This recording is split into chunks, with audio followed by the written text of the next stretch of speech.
बिस्मिल्लाहिर्रहमानिर्रहीम। अस्सलाम वालेकुम डियर स्टूडेंट्स। लेंस लॉ पे हमारी डिस्कशन जो है वो चल रही है।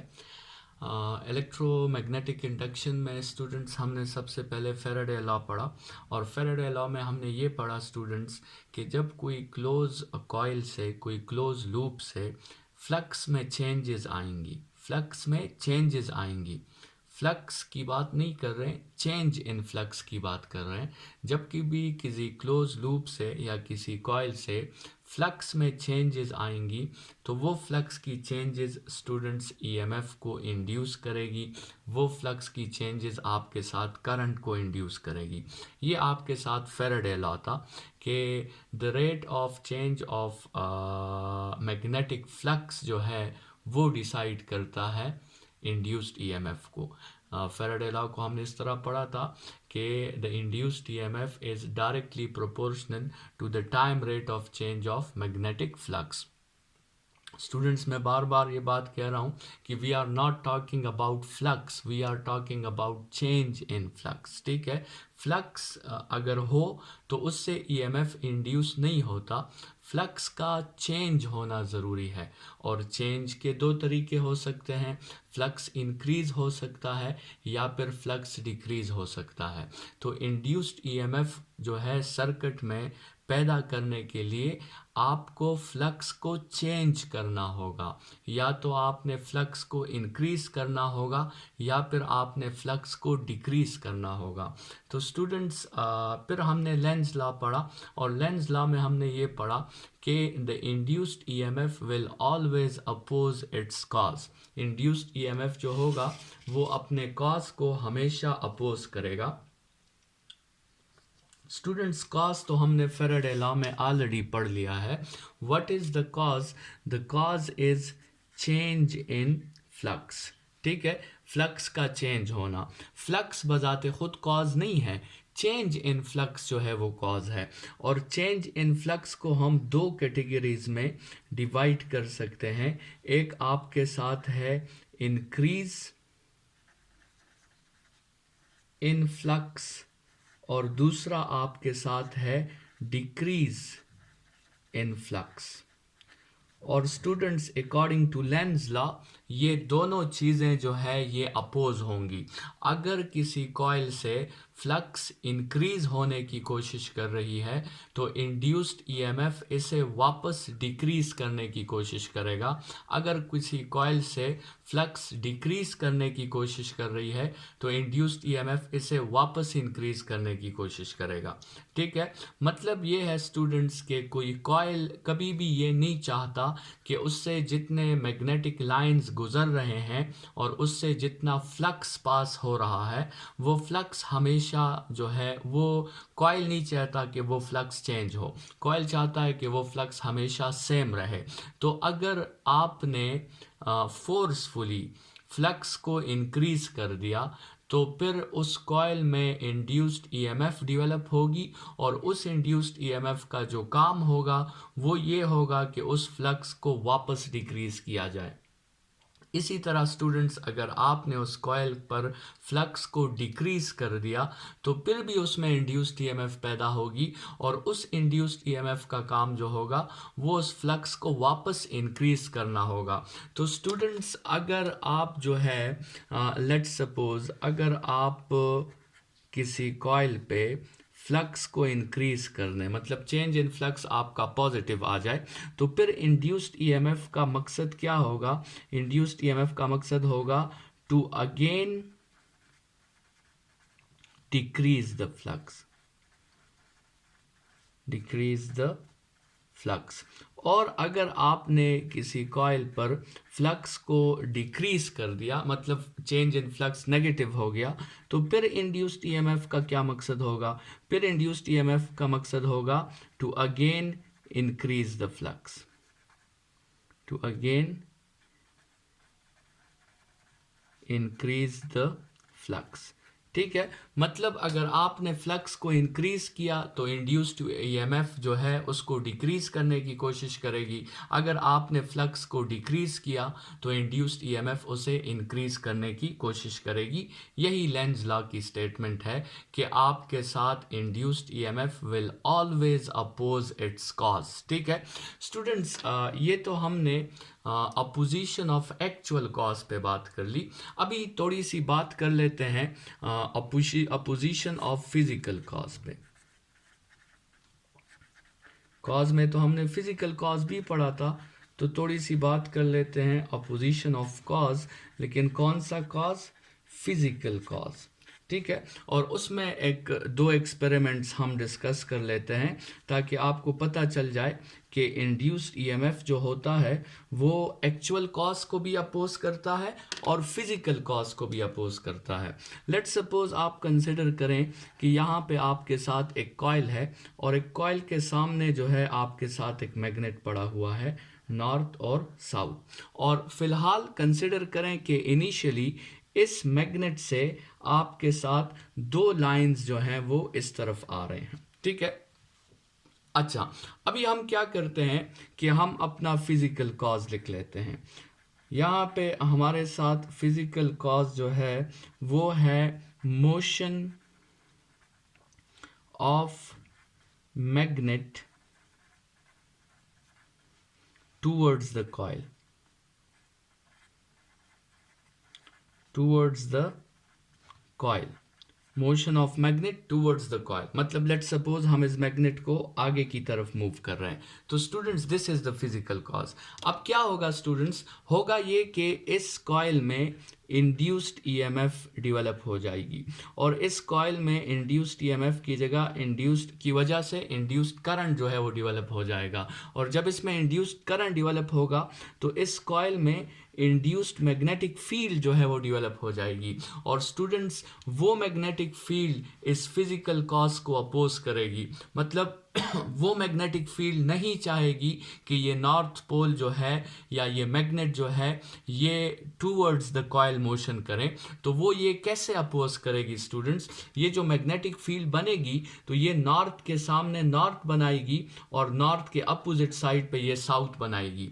तो आपको पता है कि नॉर्थ और नॉर्थ में रिपल्शन होती है, तो इस तरीके से ये मैग्नेट के मोशन को अपोज करेगी। ठीक है, ये नॉर्थ के सामने नॉर्थ बनाएगी और मैग्नेट के मोशन को, उसके फिजिकल कॉज को जो कि है मैग्नेट का मोशन टूवर्ड्स द कॉइल, ये उसे अपोज करेगी।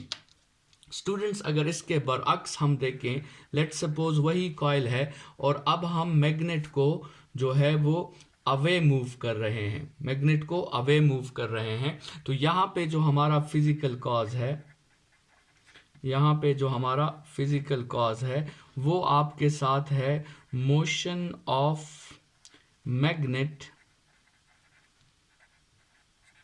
Away from the coil, away from the coil. तो आपके साथ जब ये फिजिकल कॉज आ गया तो स्टूडेंट्स क्या होगा, वही प्रोसेस होगा कि इस कॉइल में आपके साथ इंड्यूस्ड ईएमएफ बनना शुरू हो जाएगी, इंड्यूस्ड ईएमएफ की वजह से इंड्यूस्ड करंट बनना शुरू हो जाएगा, इंड्यूस्ड करंट की वजह से इंड्यूस्ड मैग्नेटिक फील्ड बनना शुरू हो जाएगी, और जब ये इंड्यूस्ड मैग्नेटिक फील्ड बनना शुरू हो जाएगी स्टूडेंट्स तो ये कॉइल जो है इस तरफ साउथ बनाएगा और अपोजिट साइड पे नॉर्थ बनाएगा, क्योंकि अगर इसको अपने इस मोशन को अपोज करना है तो वो नॉर्थ और साउथ के अट्रैक्शन की बिना पर वो उसे अपोज कर सकता है, अदरवाइज फिर तो वो उसे अपोज नहीं कर सकता। अगर आप मैग्नेट को दूर लेके आओगे तो ये कॉइल उसे दूर जाने नहीं देगी, तो ये क्या करेगी, ये आपके लिए नॉर्थ के साथ साउथ बना लेगी और ये कॉइल उसे वापस अट्रैक्ट करने की कोशिश करेगी, मतलब ये कॉइल अपने फिजिकल कॉज को अपोज करने की कोशिश करेगी। स्टूडेंट्स ये मुख्तलिफ एग्जाम्पल्स में हमने ये बात सीख ली कि लेंज लॉ के स्टेटमेंट के मुताबिक अगर हम देखें तो इंड्यूस्ड ईएमएफ जो है वो हमेशा अपने कॉज को जो कि है चेंज इन फ्लक्स या फिर फिजिकल कॉज जो भी हो उसको इंड्यूस्ड ईएमएफ हमेशा उस कॉज को अपोज करती है। स्टूडेंट्स अब इस पे बात करते हैं कि ये उस कॉज को अपोज क्यों करती है। ठीक है। इंड्यूस्ड ईएमएफ जो है वो उस कॉज को क्यों अपोज करती है, why E induced opposes its cause.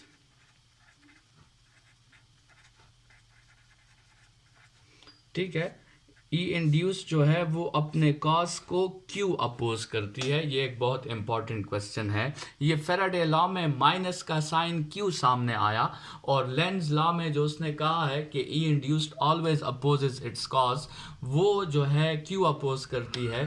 तो स्टूडेंट्स इसकी जो वो रियलिटी है या इसका जो आंसर है वो असल में छुपा हुआ है law of conservation of energy में। इसका आंसर किस में छुपा हुआ है, law of conservation of energy में।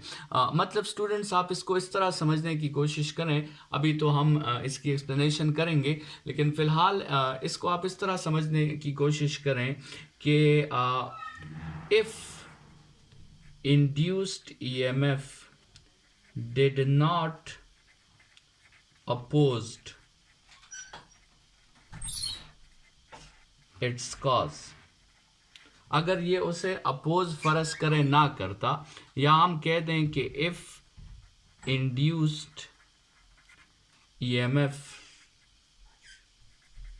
सपोर्टेड, अगर अपोज ना करता, फर्ज करें ये उसे सपोर्ट करता, सपोर्ट इट्स कॉज, तो फिर क्या होता स्टूडेंट्स, फिर आपके साथ लॉ ऑफ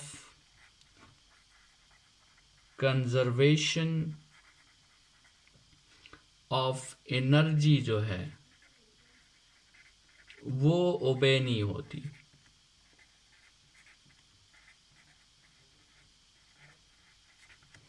अगर स्टूडेंट्स आपके साथ इंड्यूस्ड ईएमएफ अपने कॉज को अपोज ना करता, अगर लेट सपोज इंड्यूस्ड ईएमएफ अपने कॉज को सपोर्ट करता, तो फिर students law of conservation of energy जो है वो ओबे नहीं होती।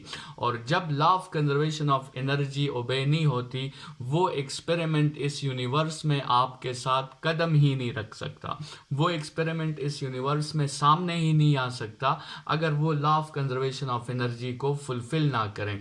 तो अभी ज़रा इस बात पे सोचते हैं कि अगर ये अपने कॉज को अपोज ना करता, अपने कॉज को सपोर्ट करता, तो फिर law of conservation of energy क्यों ओबे नहीं होती।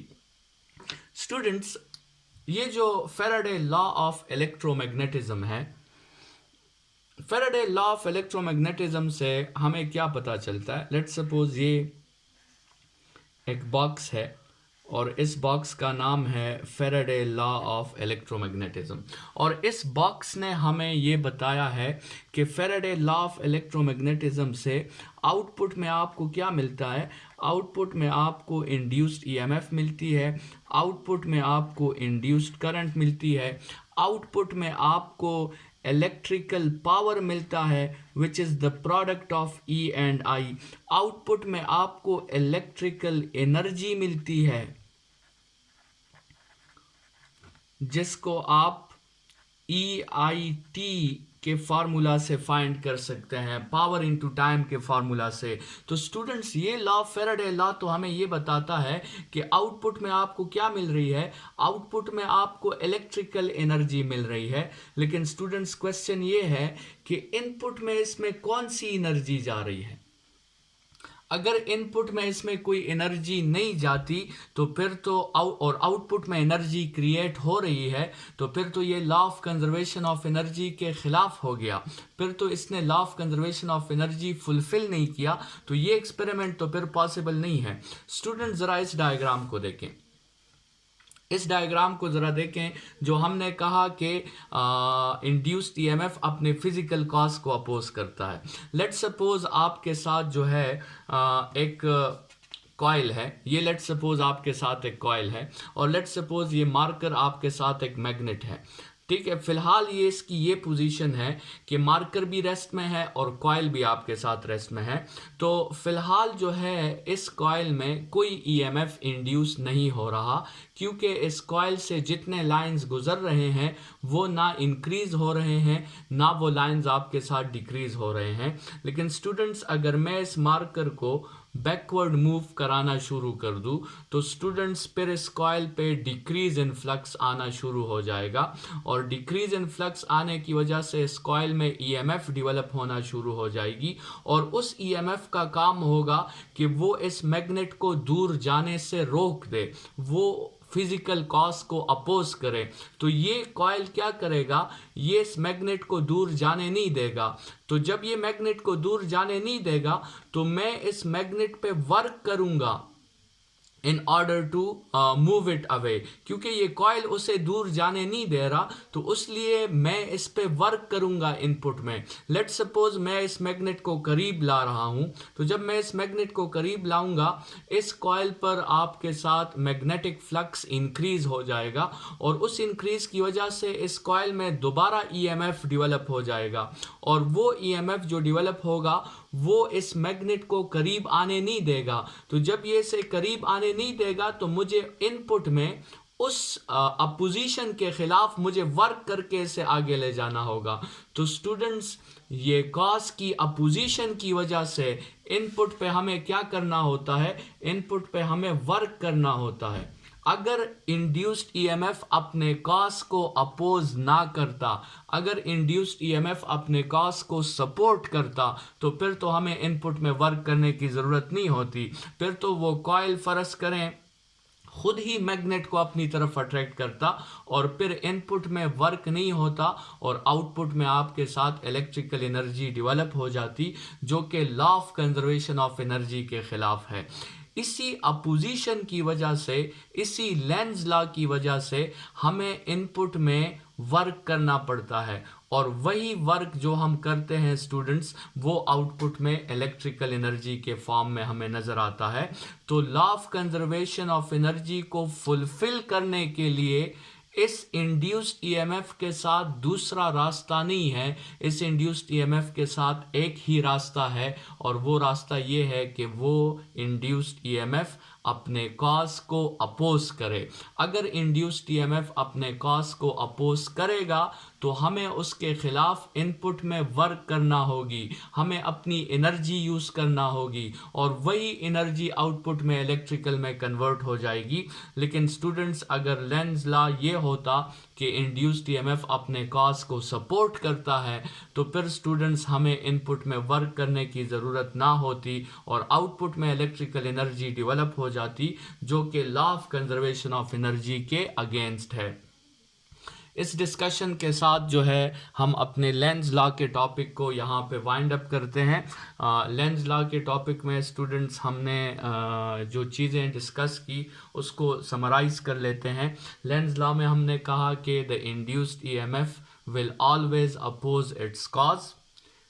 कॉज में दो कॉजेज हमने डिस्कस किए, एक एक्चुअल कॉज, एक फिजिकल कॉज, और इंड्यूस्ड ईएमएफ दोनों कॉजेज को अपोज करता है, एक्चुअल कॉज को भी अपोज करता है और फिजिकल कॉज को भी अपोज करता है।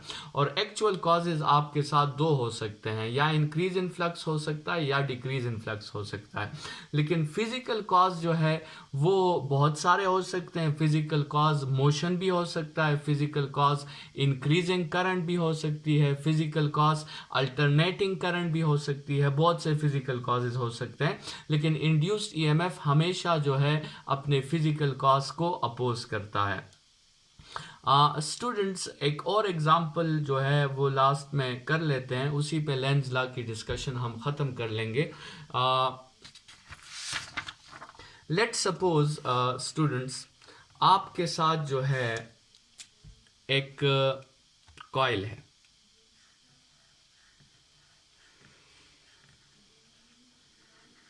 और उस कॉइल को हमने कनेक्ट किया है एक अल्टरनेटिंग सोर्स के साथ, एक एसी सोर्स के साथ, और उसी कॉइल के नियर बाय एक दूसरा कॉइल है, और उस दूसरे कॉइल को हमने जो है वो बैटरी के साथ कनेक्ट नहीं किया। ठीक है। इस कॉइल को लेट्स सपोज हम प्राइमरी कॉइल कह देते हैं, इस कॉइल को हम सेकेंडरी कॉइल कह देते हैं। अभी प्राइमरी कॉइल से स्टूडेंट्स जो करंट गुजरेगी ना, वो मैं एक करंट आपके लिए ड्रॉ कर लेता हूं। आप कंसिडर करें कि प्राइमरी कॉइल से वो करंट गुजर रही है। लेट्स सपोज ये आपके साथ करंट टाइम ग्राफ में बना देता हूं। लेट्स सपोज प्राइमरी कॉइल से इस तरह की करंट गुजर रही है, मतलब प्राइमरी कॉइल से करंट जो है वो जीरो से इंक्रीज होती होती एक मैक्सिमम वैल्यू तक जाएगी और मैक्सिमम वैल्यू से डिक्रीज होती होती वापस जो है जीरो तक आएगी। तो लेट्स सपोज जो है हमने प्राइमरी कॉइल को फ़र्ज़ करें 10 सेकेंड्स तक इसके साथ ये बैटरी कनेक्ट है और उस बैटरी ने जो करंट प्रोवाइड करनी है वो इंक्रीजिंग करंट होगी और फिर डिक्रीजिंग करंट होगी, वापस ज़ीरो हो जाएगी। स्टूडेंट्स ये करंट जब बनेगी तो ये जो प्राइमरी कॉइल है ये एक इलेक्ट्रोमैग्नेट बन जाएगा। मतलब इस करंट की वजह से इस प्राइमरी कॉइल में मैग्नेटिक फील्ड जो है वो डेवलप होगी। और आपको स्टूडेंट्स पता है कि मैग्नेटिक फील्ड जो है वो डायरेक्टली प्रोपोर्शनल है करंट को। तो जिस तरह वेरिएशंस आपके साथ जो है वो करंट की मैग्नेटिक फील्ड करंट की टाइम के साथ है, बिल्कुल उसी तरह की वेरिएशंस मैग्नेटिक फील्ड की भी टाइम के साथ होगी। मतलब स्टूडेंट्स यहाँ पे पहले मैग्नेटिक फील्ड वीक बनेगी, ठीक है, आहिस्ता आहिस्ता मैग्नेटिक फील्ड जो है वो अपने स्ट्रांग मैक्सिमम वैल्यू तक पहुंच जाएगी और फिर जब करंट डिक्रीज करेगा तो उसकी मैग्नेटिक फील्ड भी आहिस्ता आहिस्ता आपके साथ डिक्रीज करना शुरू कर देगी। लेकिन स्टूडेंट्स ये जो मैग्नेटिक फील्ड इस कॉइल पे चेंज हो रही है, यही लाइंस तो आगे बढ़ेंगे और इस कॉइल के साथ भी ये लिंकेज करेंगे। ये मैग्नेटिक लाइंस तो यहाँ भी लिंकेज करेंगे। तो स्टूडेंट्स जब ये इस दूसरे कॉइल में लिंकेज करेंगे तो फिर स्टूडेंट्स क्या होगा आपके साथ कि यहाँ पे जब करंट कम है, यहाँ पे मैग्नेटिक फील्ड कम है तो यहाँ कम लाइंस आएंगी। फिर जब करंट बढ़ेगा, मैग्नेटिक फील्ड बढ़ेगा तो फिर यहाँ तक ज़्यादा लाइंस आएंगी। तो स्टूडेंट्स इस कॉइल पर ये जो हमने सेकेंडरी कॉइल लगाया है इस पे क्या डेवलप हो जाएगा, इस पे चेंज इन फ्लक्स डेवलप हो जाएगा। तो वो चेंज इन फ्लक्स क्या करेगा, वो change in flux students induced EMF produce करेगा और वो इंड्यूस्ड ईएमएफ क्या करेगा, वो आपके साथ इंड्यूस्ड करंट प्रोड्यूस कर देगा। स्टूडेंट्स यहां पर जो इसका अब अगर हम करंट का ग्राफ बनाएं, अगर हम इसका करंट का ग्राफ बनाएं तो ये बात समझाना आपको जो है थोड़ी सी ज़रूरी है कि इसके करंट के ग्राफ में दो हिस्से होंगे। इसके करंट के ग्राफ में आपके साथ दो हिस्से होंगे। एक ये हिस्सा होगा जिसमें प्राइमरी में करंट इंक्रीज कर रहा था और दूसरा ये हिस्सा होगा जिसमें प्राइमरी में करंट डिक्रीज कर रहा था। तो स्टूडेंट्स जब प्राइमरी कॉइल में ये करंट इंक्रीज करेगा, मैग्नेटिक फ्लक्स भी इंक्रीज करेगा, तो ये इंड्यूस्ड करंट उस मैग्नेटिक फ्लक्स को डिक्रीज करने की कोशिश करेगी। मतलब इस वक्त इस कॉइल में जो करंट जाएगी वो इस कॉइल के करंट के अपोजिट होगी। अगर लेट्स सपोज ये करंट पॉजिटिव है तो यहाँ पे आपके साथ स्टूडेंट्स कौन सी करंट जाएंगी, वो आपके साथ यहाँ पे जो है वो नेगेटिव रीजन में करंट जाएगी। और स्टूडेंट्स जब ये करंट डिक्रीज करेगी, जब ये करंट डिक्रीज करेगी तो मैग्नेटिक फील्ड डिक्रीज करेगा, मैग्नेटिक फील्ड डिक्रीज करेगा तो मैग्नेटिक फ्लक्स डिक्रीज करेगा। तो स्टूडेंट्स अब इंड्यूस्ड ईएमएफ मैग्नेटिक फ्लक्स को वापस इंक्रीज करने की कोशिश करेगा। तो अब ये जो करंट बनाएगा ये इस कॉइल के सपोर्ट में बनाएगा। मतलब फिर जो है आपके साथ इस रीजन में, पॉजिटिव रीजन में आपके साथ करंट बनेगी। तो इस पहले ड्यूरेशन में आपके साथ इस नेगेटिव रीजन में करंट बनेगी और इस दूसरे ड्यूरेशन में आपके साथ इस पॉजिटिव रीजन में करंट बनेगी। स्टूडेंट्स बहरहाल ये एक एग्जांपल हमने डिस्कस कर लिया, लेकिन अगर आपके ब्रेन्स इसे इस वक्त पिक ना करें तो ये इतनी इम्पॉर्टेंट चीज़ नहीं है। लेकिन बहरहाल आप मुख्तलिफ सिचुएशंस में, मुख्तलिफ इन्वायरमेंट्स में ये बात देख सकते हो कि इंड्यूस्ड ईएमएफ और इंड्यूस्ड करंट हमेशा अपने फिज़िकल और एक्चुअल दोनों काजेस को अपोज करता है। इस लेक्चर को इसी जगह पे वाइंड अप करते हैं। नेक्स्ट क्लास में दोबारा मुलाकात होगी। अब तक के लिए इतना ही। Thank you students.